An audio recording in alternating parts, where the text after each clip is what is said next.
Praise the lord. యేసుక్రీస్తు వారి మహోన్నత నామంలో అందరికీ నా వందనాలు మరియు శుభోదయం. అనుదిన వాగ్దానంతో మీరెంతో బలపడుతున్నారని నమ్ముతున్నాను. నేటి వాగ్దానం కొరకు కనిపెడుతున్నారు కదూ.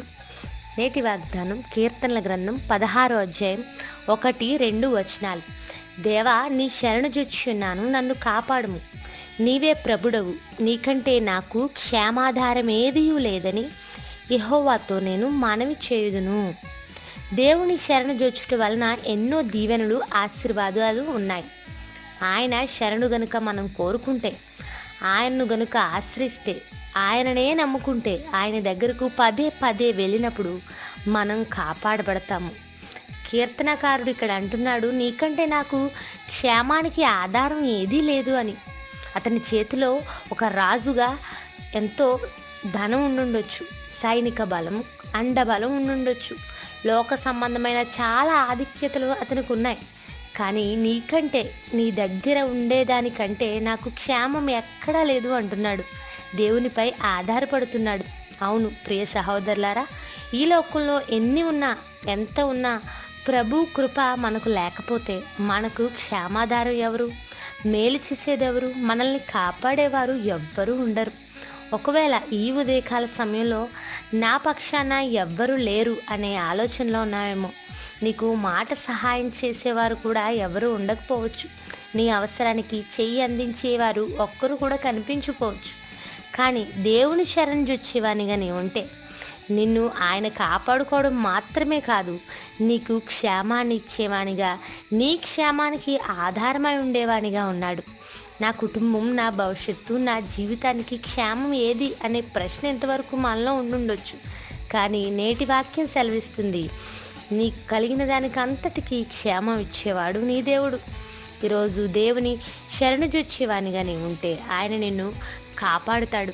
నీకు ప్రభువై ఉండి క్షేమాన్ని దయచేస్తాడు. దావీదుకు ఒక అలవాటు ఉంది. ఏ పరిస్థితుల్లోనైనా దేవుని శరణుజొచ్చేవాడు. ఉదయం, మధ్యాహ్నం, సాయంత్రం ప్రభు పాదాలు పట్టుకునేవాడు.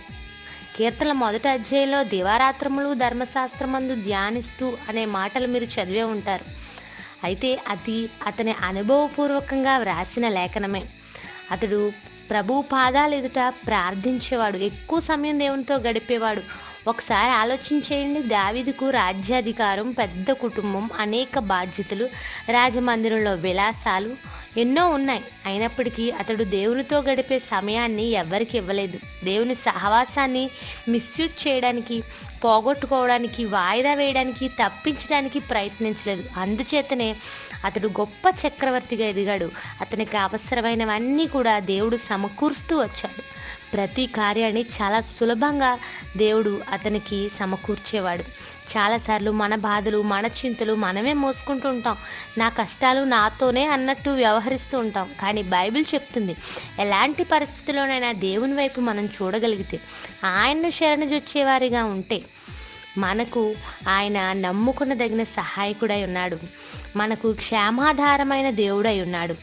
నీకు నీ ప్రభువు నిన్ను కాపాడేవాడిగా ఉన్నాడు. ఈరోజంతా ఈ వాగ్దానం ఆధారం చేసుకుని ప్రార్థించండి.